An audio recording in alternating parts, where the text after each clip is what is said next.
बिस्मिल्लाहिर्रहमानिर्रहीम। अस्सलाम वालेकुम डियर स्टूडेंट्स। जैसा कि आप जानते हैं कि जब भी कोई अनस्टेबल न्यूक्लियाई स्टेबल होने की कोशिश करता है तो इस कोशिश में वो एमिट करता है अल्फा, बीटा या फिर गैमा रेडिएशंस।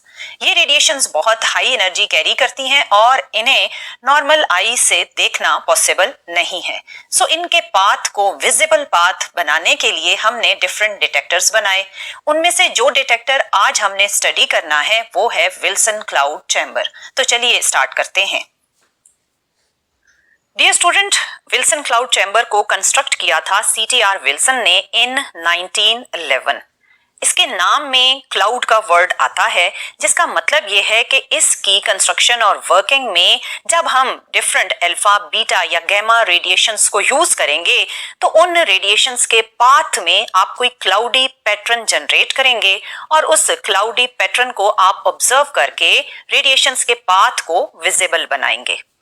ये रेडिएशंस किस तरह पाथ को फॉगी पाथ या क्लाउडी पाथ में कन्वर्ट करती हैं, इसकी डिटेल में जाने से पहले आपको याद दिलाती चलूं कि हमने पढ़ा था कि जब ये अल्फा, बीटा या गैमा रेडिएशंस किसी भी मीडियम में एंटर होती हैं तो इनकी आयोनाइजेशन और पेनिट्रेशन एक दूसरे से कंपैरेटिवली डिफरेंट होती है।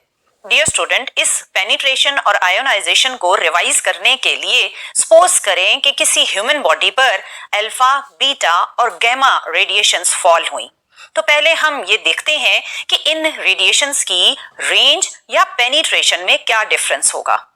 अल्फा रेडिएशंस स्किन में ही एब्जॉर्ब हो जाएंगी, ये आगे पेनिट्रेट नहीं कर सकेंगी, जबकि बीटा रेडिएशंस ज्यादा पेनिट्रेटिंग होती हैं, सो ये टिश्यूज तक अप्रोच करेंगी, जबकि गैमा रेडिएशन जो सबसे ज्यादा रेंज या पेनिट्रेशन पावर कैरी करती हैं, गैमा रेडिएशन सबसे ज्यादा इंटरनल ऑर्गन्स तक पेनिट्रेट कर जाएंगी।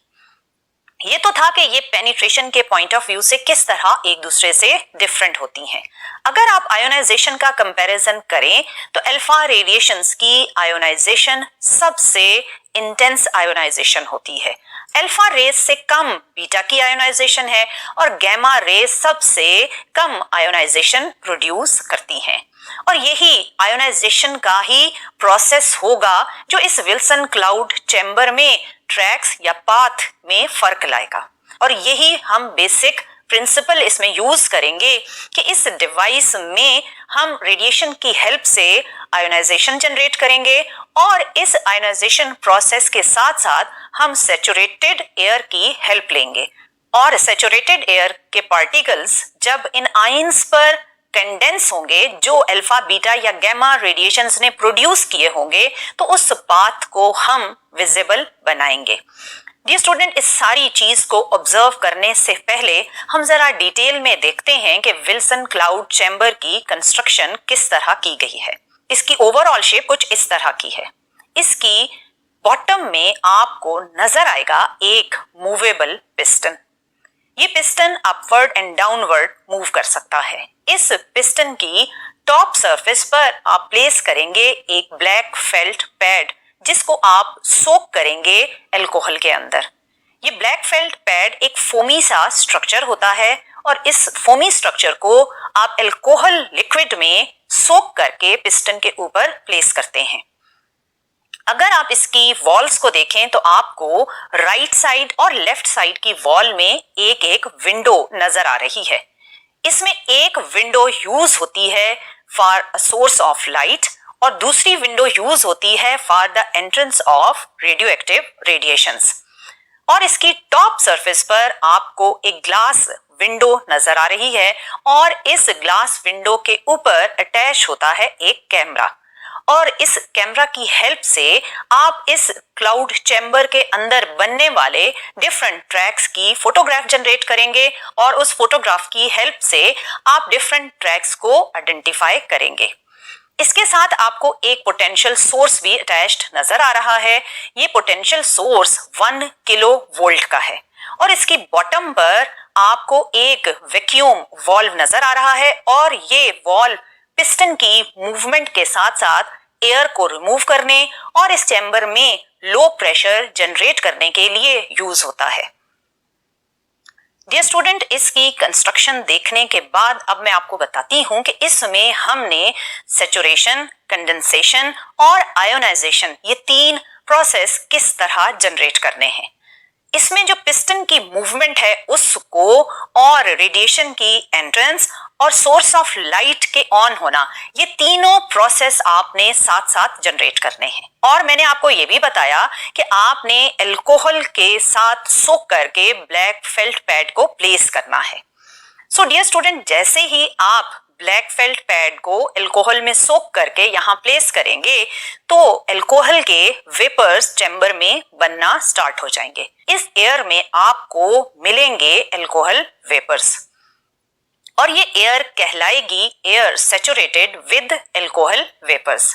अब आपने 2 वर्ड्स कॉमनली सुने होंगे, एक होता है सैचुरेटेड और दूसरा है सुपर सैचुरेटेड।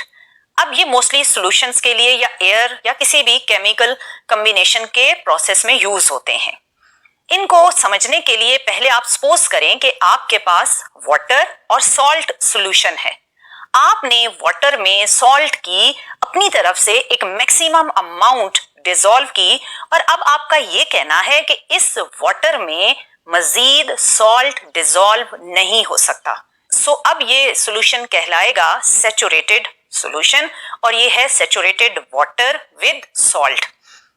लेकिन अगर हम इस सॉल्यूशन का टेम्परेचर चेंज करें, टेम्परेचर को इंक्रीज करें और स्टिरिंग का प्रोसेस करें तो मेरे ख्याल में इसमें मजीद सॉल्ट को आप ऐड कर सकते हैं, क्योंकि टेम्परेचर इंक्रीज होने से इसकी जो डिसॉल्विंग पावर है वो मजीद इंक्रीज हो जाएगी। अब आपने इसका टेम्परेचर इंक्रीज किया, स्टिरिंग का प्रोसेस भी फास्ट किया और इसमें मजीद आपने सॉल्ट ऐड कर दिया। अब इस प्रोसेस में आप सॉल्ट ऐड करते गए तो एक टाइम आएगा जब इस लिक्विड में मजीद सॉल्ट डिसॉल्व नहीं हो सकता। अब ये वाला सॉल्यूशन कहलाएगा सुपर सैचुरेटेड सॉल्यूशन, क्योंकि अब और कोई ऐसी कंडीशन नहीं जिसको चेंज करने से आप मजीद सॉल्ट को इसमें डिसॉल्व कर सकें। सो सैचुरेटेड सॉल्यूशन में आपके पास कैपेसिटी होती है मजीद चीज को जनरेट करने की, लेकिन सुपर सैचुरेटेड में आप मजीद कैपेसिटी नहीं पाते। सो अगर यही बात हम एयर से लिंक करें कि ये एयर सैचुरेटेड एयर है विद वेपर्स, तो इसका मतलब यह है कि उस एयर में वेपर्स की अच्छी खासी कंसंट्रेशन है, लेकिन फिर भी उसमें कैपेसिटी है कि मजीद उसमें आप वेपर्स जनरेट कर सकते हैं। सो इनिशियली जब हम इसकी वर्किंग को स्टार्ट करते हैं तो जो इसमें एयर मौजूद होती है वो कहलाती है सैचुरेटेड एयर विद वेपर्स। अब इसमें कौन से वेपर्स हैं? अल्कोहल वेपर्स हैं। सो अब जब आप इस प्रोसेस को इनिशिएट करेंगे तो जिस मोमेंट पर आप रेडियो एक्टिव सोर्स को विंडो के पास प्लेस करेंगे उसी टाइम आपने स्ट्रॉन्ग सोर्स ऑफ लाइट को भी ऑन करना है और पिस्टन को एडियाबैटिक एक्सपेंशन के अकॉर्डिंग आपने डाउनवर्ड मूव किया। ये तीनों प्रोसेस साइमल्टेनियसली परफॉर्म होने चाहिए। जैसे ही आप पिस्टन को एडियाबैटिक एक्सपेंशन के अकॉर्डिंग डाउनवर्ड मूव करेंगे तो इस मूवमेंट से उस चैम्बर में मौजूद एयर का वॉल्यूम इंक्रीज हो जाएगा, प्रेशर डिक्रीज हो जाएगा और टेम्परेचर भी डिक्रीज हो जाएगा। इस लो प्रेशर पर उस एयर में मजीद अल्कोहल वेपर्स जनरेट होंगे और वो बन जाएगी सुपर सैचुरेटेड एयर। अब इस सुपर सैचुरेटेड एयर में से जब अल्फा, बीटा या गामा रेडिएशंस पास करेंगी तो वो जनरेट करेंगी आयोनाइजेशन का प्रोसेस। इस आयोनाइजेशन के प्रोसेस को हम अल्फा पार्टिकल के लिए अगर जूम करें तो ये कुछ इस तरह होगा। इसमें एक अल्फा पार्टिकल बहुत हाई वेलोसिटी के साथ सुपर सैचुरेटेड एयर में से मूव करता जा रहा है, अपने रास्ते में आने वाले एयर पार्टिकल्स को आयोनाइज करता जा रहा है। आपको पॉजिटिव आयंस नजर आ रहे हैं। जैसे ही ये पार्टिकल मूव करता है और इंटेंस आयोनाइजेशन करता है तो इस सुपर सैचुरेटेड एयर में मौजूद वेपर्स फौरन मूव करते हैं टुवर्ड्स द पॉजिटिव आयन और वो कंडेंस होना स्टार्ट हो जाते हैं on these positive ions.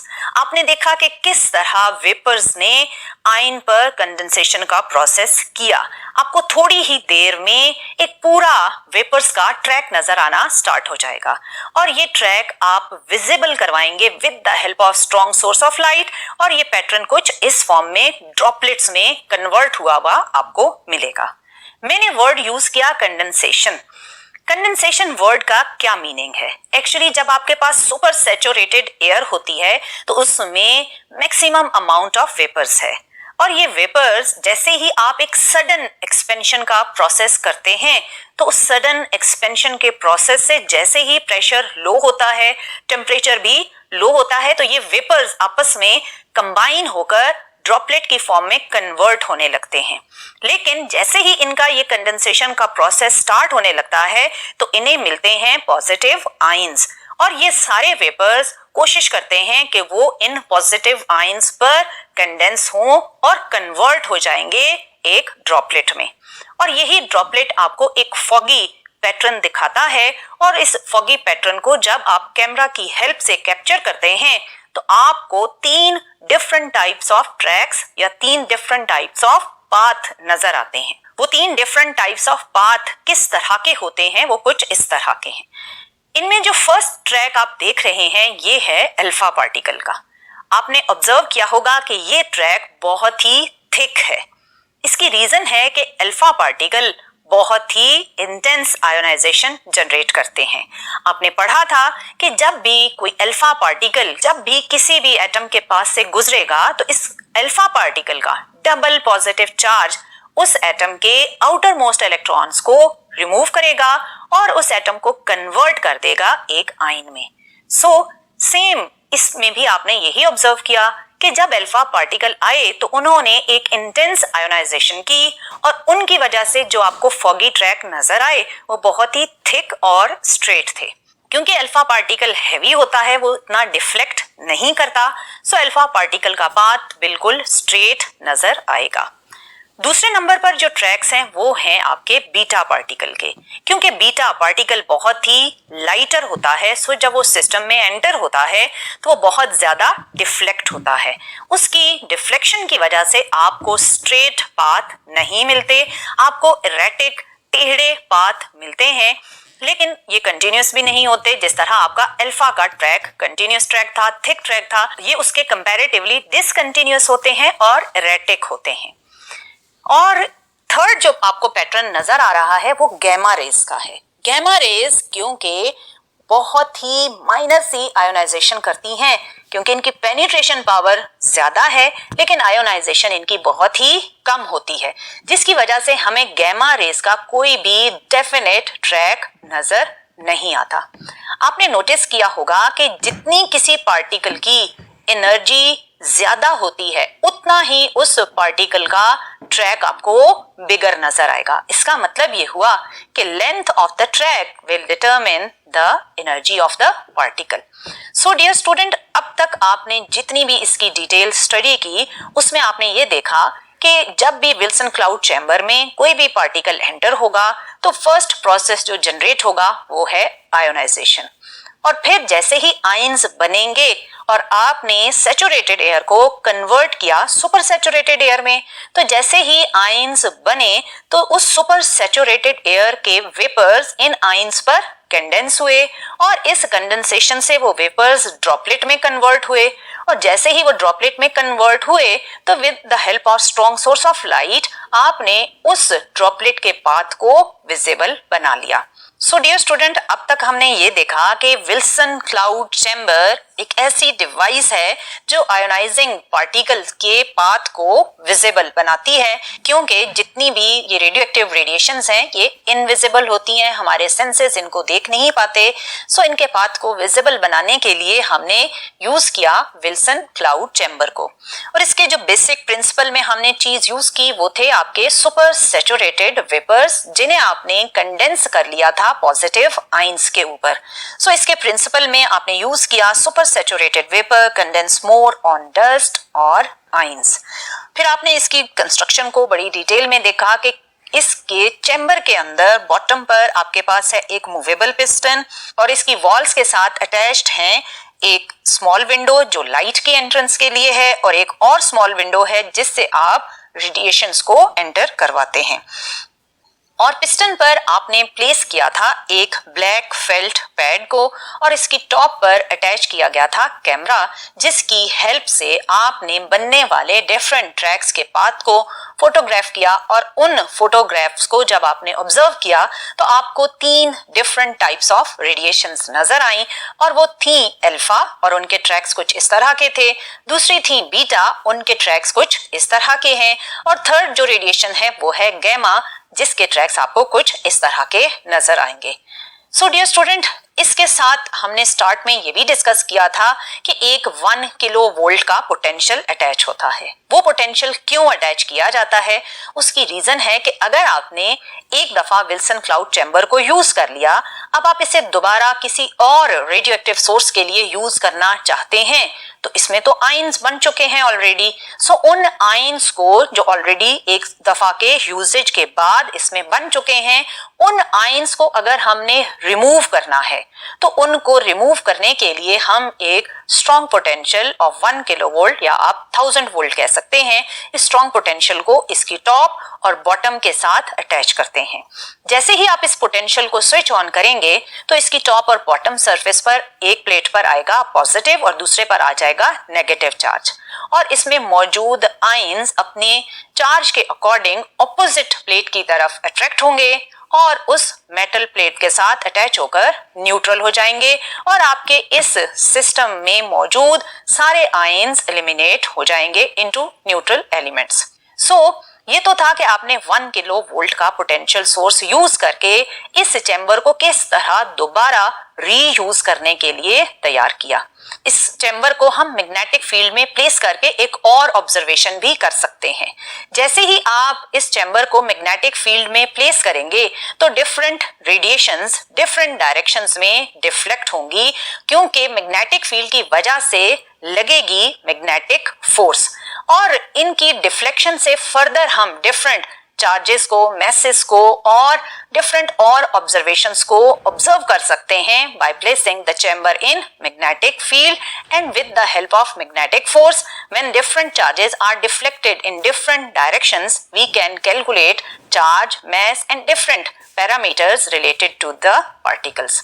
So dear student, ये तो था आपका विल्सन क्लाउड चैम्बर जो कि एक फर्स्ट डिटेक्टर है जो आज हमने डिस्कस किया है। इस चैम्बर की हेल्प से आपने किस तरह different alpha beta gamma radiations के पाथ को विजिबल बनाया, आज हमने इसको बड़ी डिटेल में स्टडी किया। इंशाल्लाह आने वाले लेक्चर्स में मजीद 2 और डिटेक्टर्स हैं, उनको हम डिस्कस करेंगे, देखेंगे कि वो किस तरह डिफरेंट रेडिएशंस के पाथ को विजिबल बनाते हैं। टिल देन अल्लाह हाफिज।